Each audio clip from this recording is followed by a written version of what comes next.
이스라엘의 메시아닉주들이 예수를 믿는다는 이유 때문에 취업의 기회를 얻지 못하고 또 장사를 하기에도 여의치가 않아서 경제적으로 많이 어려워한다는 사실 여러분들도 잘 알고 계시죠. 그렇다고 해서 돈을 벌지 않을 수도 없는 일이고, 어떻게 하면 이 메시아닉주들에게 돈을 벌고 사업을 하고 또 경제적으로 이 이득을 줄 수 있을까, 이런 것들을 고민하면서 그 메시아닉주들에게 사업을 할 수 있는 방향을 알려주고 또 교육을 시켜주는 그런 일을 하는 분이 있습니다. 퍼스트 프루트 이스라엘, 이스라엘의 첫 열매라는 그 회사인데요. 이 회사의 대표이신 모르드카이 와이즈먼 대표를 만나서 오늘 이스라엘의 메시아닉주들에게 어떤 경제적인 교육을 가르치고 있는지 그 이야기를 좀 들어보도록 하겠습니다. 대표님, 오늘 이렇게 시간 내주셔서 고맙습니다. Thank you very much. 제가 조금 전에 말씀드린 것이 결국은 메시아닉 비즈니스 펠로우십이라고 이렇게 이야기해도 될지 모르겠는데, 그 개념을 좀 설명을 해 주시죠. 메시아닉 비즈니스 펠로우십이라는 것은 어떻게 우리가 이해를 하면 좋을까요? So the Messianic Business Fellowship was founded 10 years ago by three individuals, myself and two other brothers, Joseph Maguen, who you've interviewed, and another gentleman. And it really is a community of the local believers, Jews, Arabs, and other people who live in this land who are involved in business. Some are business owners, other are senior managers in large corporations, some are professionals in the commercial space, and we gather several times a year for fellowship, to encourage one another. We also have seminars and training, and we also do conferences. Sometimes international business people come from around the world, and they want to connect with local believers in business, and we host them and have some conferences with them. 그럼 이제 메시아닉 비즈니스라는 것이 메시아닉 주이시들이 하는 사업을 메시아닉 비즈니스라고 이야기하는 겁니까? 아니면은 사업을 하는데 어떤 메시아닉 마인드로 하는 것을 메시아닉 비즈니스라고 하는 겁니까? That's an excellent question. And it's part of our exploration together as a community. Obviously, the fellowship, we don't say, well, your business is messianic or not messianic. Rather, we turn to the entrepreneurs who are believers, who are in business, and we say, come join us.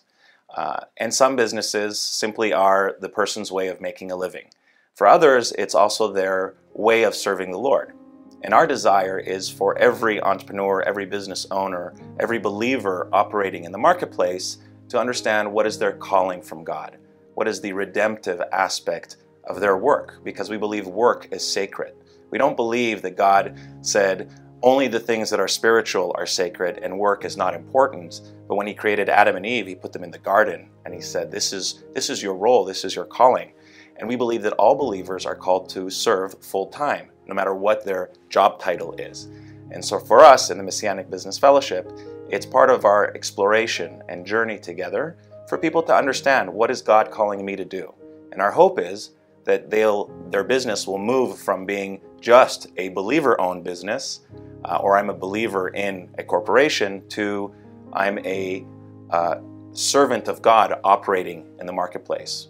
제가 조금 전에 이스라엘의 예수를 믿는 이 메시아닉주들이 예수를 믿는다는 이유 때문에 취업의 기회를 얻지 못한다거나 또는 사업적인 면에서 불이익을 당한다거나 이런 일이 있다라고 소개를 했는데 실제로 그런지요? 그리고 또 그렇다면 어느 정도인지 좀 소개를 해 주시죠.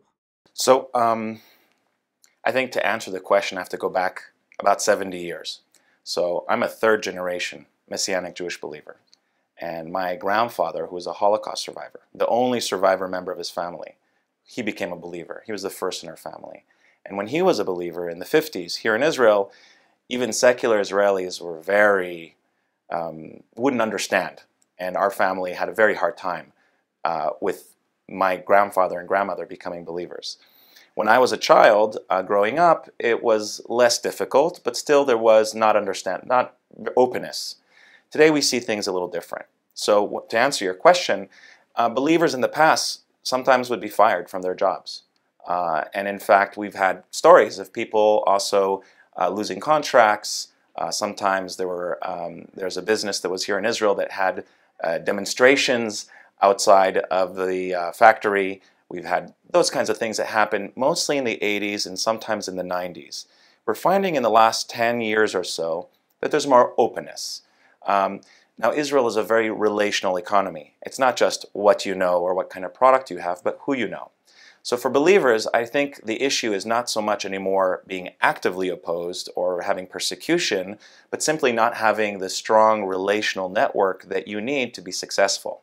So I think that's really the next challenge, is to engage society and to show that we bring value, that we want to bless, and to actively be involved in the marketplace.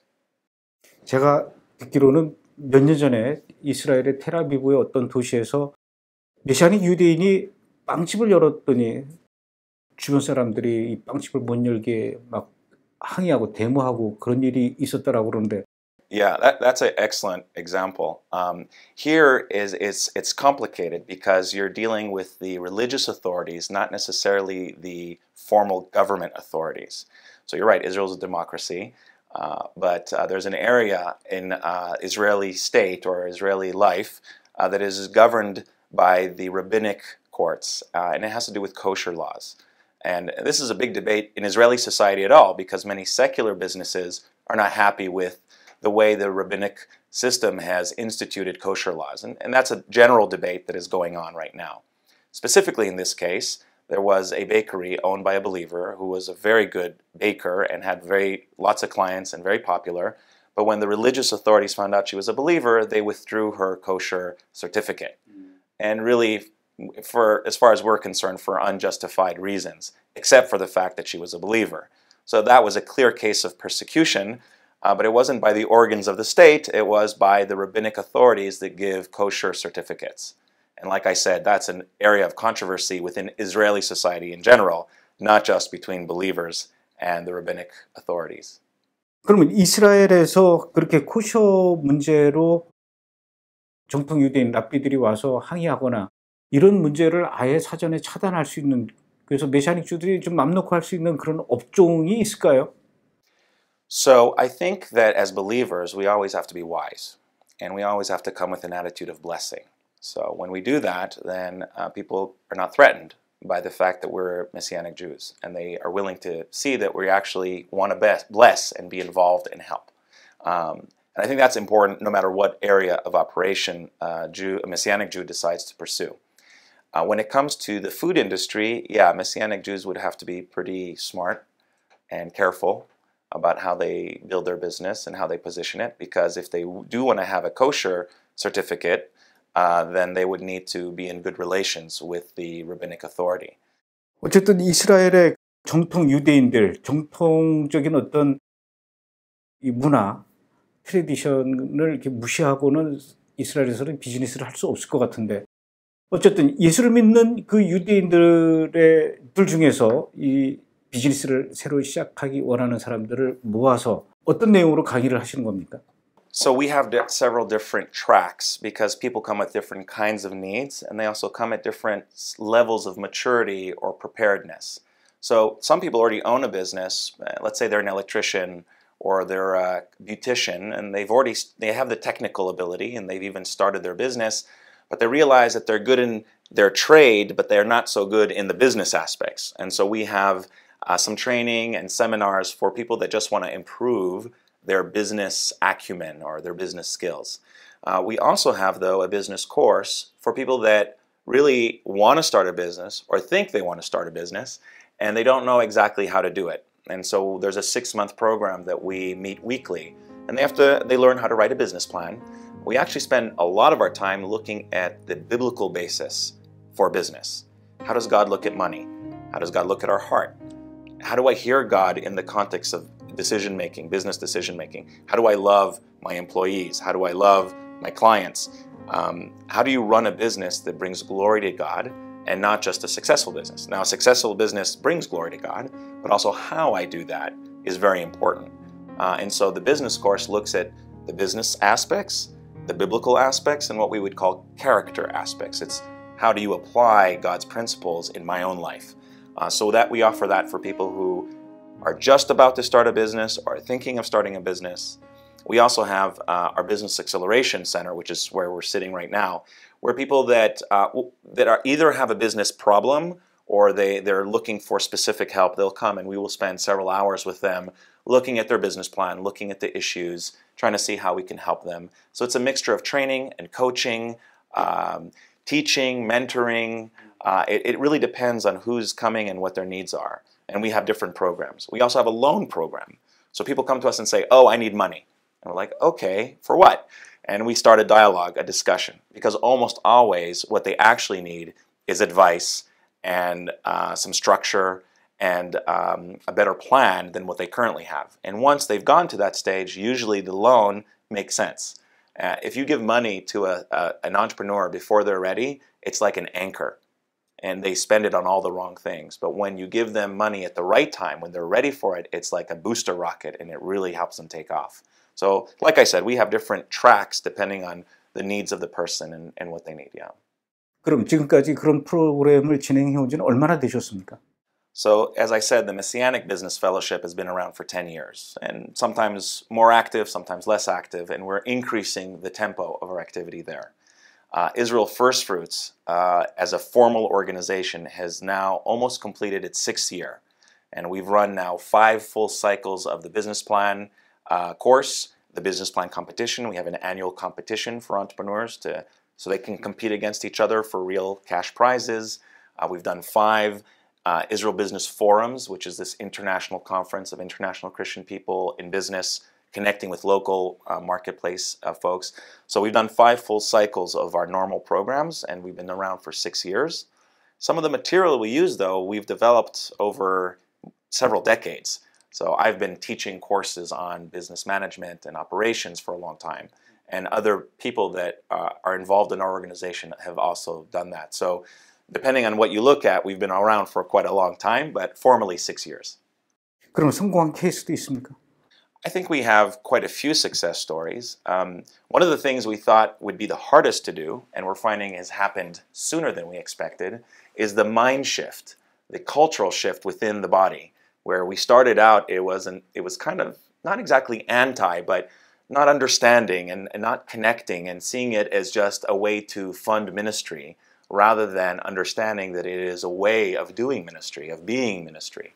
So in that sense, we've really seen a dramatic shift in the culture of the body. We've also seen greater unity and greater relational intensity. When you look at actual businesses, we've had thousands of people as part of our programs. I would say we've had 800 people go through detailed programs or courses or seminars. We've had over 100 receive in-depth coaching and mentoring. I've been through long period of teaching, like the business course. And we have actively, either we were instrumental in starting, launching, or significantly growing about a dozen companies. 가르칠 때, 코칭하실 때 특별히 메시아닉이기 때문에 더 중점적으로 강조해서 가르치는 그런 부분이 있습니까? So we find that one of the challenges that we face in, I won't call it the Western church, is an emphasis on the right thoughts. There's this big emphasis on knowing the right things and believing the right things.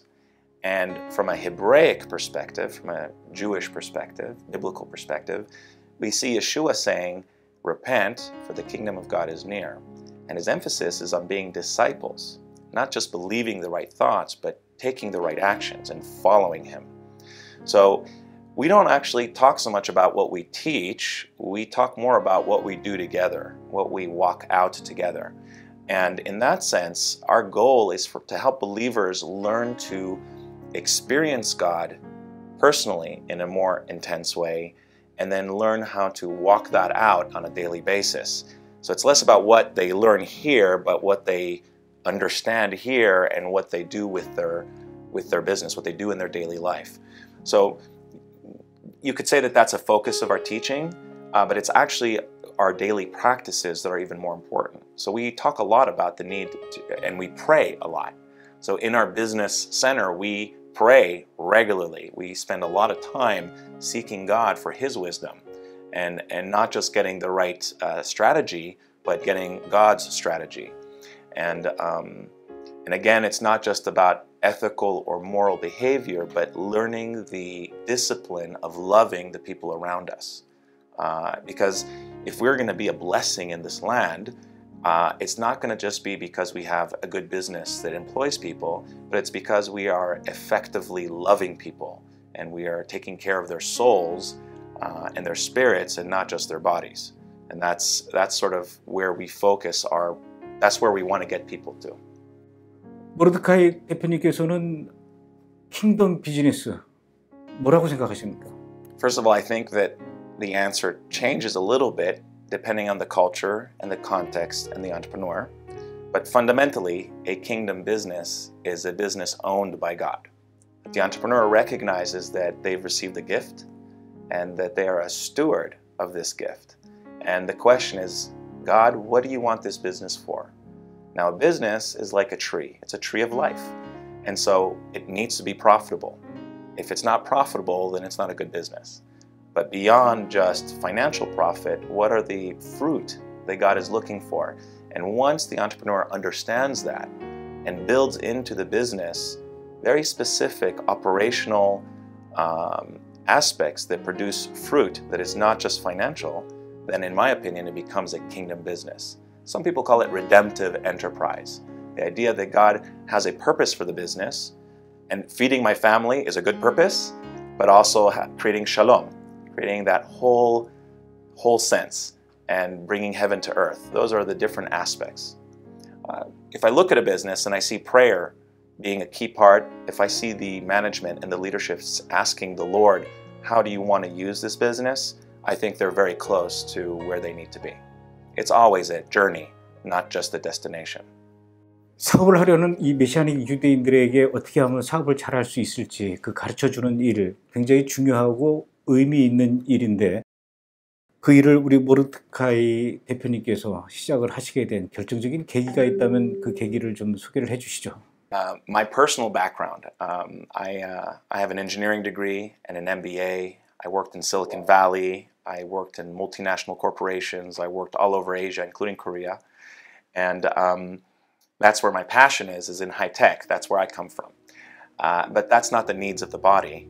And a long time ago, God called me to be a helper, a shepherd. And so, yes, it may not pay the best. It's certainly not a way to become wealthy. But really, my calling and my family's calling has always been to take care of the people that God has brought to us. And so, and our whole team is like that. Our whole team is actually deeply driven by shepherding and taking care of people and listening and helping people move forward, not just in their businesses, but in their families and in their personal life in God. You know, the word shalom, peace, comes from the root shalem, whole, right? And when you try to do just one thing, if you just try to fix someone's finances or just try to counsel their family in some family crisis and other things, you're only taking care of a bit of their world. And really what we are called to is to create a holistic environment, a culture of the kingdom. Really our goal and what inspires me is to bring heaven down to earth, right? To be a priest, right? What does it mean to be a priest? A priest brings the presence of God to the people. And so that's a calling, and you cannot escape that calling, whether it pays well or not. So, but we really believe that this work will become self-sustaining locally. As we do our job well, and people become successful, and they flourish, and they prosper, our goal is to become self-sustaining locally, and in fact, help other countries and other nations take this model and implement it as well. 대표님께서는 이 사역에 기쁨과 보람을 느끼십니까? Well, that's another good, excellent question. So, Israel is a tough country, and in the spiritual realm, we face a lot of opposition, not from man, but from other opposition. And so it's not easy, and it's difficult, and some days I am not pleased with what the Lord has allowed to happen, but I'm also a warrior, as is all my staff. And I think we find a certain joy in fighting for the kingdom of God. So it's not easy, and it's not always fun in the human sense, but there is a deep sense of knowing that we're doing the right thing, and I believe that God is pleased with our work. I believe that what we're doing is pleasing to Him, and that does bring me joy. I was telling one of my teammates that my original plan was to start a large technology company and make $1 billion and then pay for the work that needs to be done. And God says, no, that's your kingdom, that's not my kingdom. And I realized that I'm doing now what I had planned to do when I was going to be the messianic version of Bill Gates. So in that sense, God has allowed me to do what I believe I'm called to do without having to go through all the other steps. So yes, there is a certain deep joy. It's not always easy. 듣고 보니까 퍼스트 프루트 이스라엘 이 단체에서 우리 모르드카이 대표님께서 메시아닉 유대인들에게 비즈니스에 대해서 강의를 하는 그 내용들이 우리 한국의 젊은이들에게도 꼭 필요한 내용일 것 같아요. 한국도 역시 마찬가지로 요즘 젊은 청년들이 취업을 못하거나 또 비즈니스 하기가 굉장히 어려운 그런 상황에서 어떻게 하면은 예수를 믿는 크리스찬으로서 새로운 사업에 도전할 수 있을까? 어떤 비즈니스 마인드를 갖고 일을 해야 될까? 이런 부분에 대해서 우리 모르드카이 대표님께서 한국의 청년들에게 와서 강의해 주는 것도 참 좋을 것 같아요. Thank you. I'm open to an invitation. I think the issue of identity is so important for believers. I think that when a believer understands their identity in God and who they are and what God calls them to be, then it's easier to become a disciple. And that means that instead of being a slave in our mentality, we become a son. And when you're working for someone else who tells you what to do and pays your salary, it's very important to know who you are, because you either are operating under a spirit of slavery or under the spirit of sonship. And God calls us to be sons. And when we're sons, we can be redemptive. When we're slaves, we don't make any difference. 그럼 만약에 한국의 브레드 TV 시청자들 중에서 이스라엘과 뭔가 이렇게 사업을 하기를 원하시는 분이 있다. 그런 분들도 이 퍼스트 프루트 이스라엘 이쪽에다 연락해서 같이 협력해서 비즈니스를 할 수도 있는 거죠. I think there's three ways that people from around the world, people listening to the show, can connect or partner or engage in what we're doing.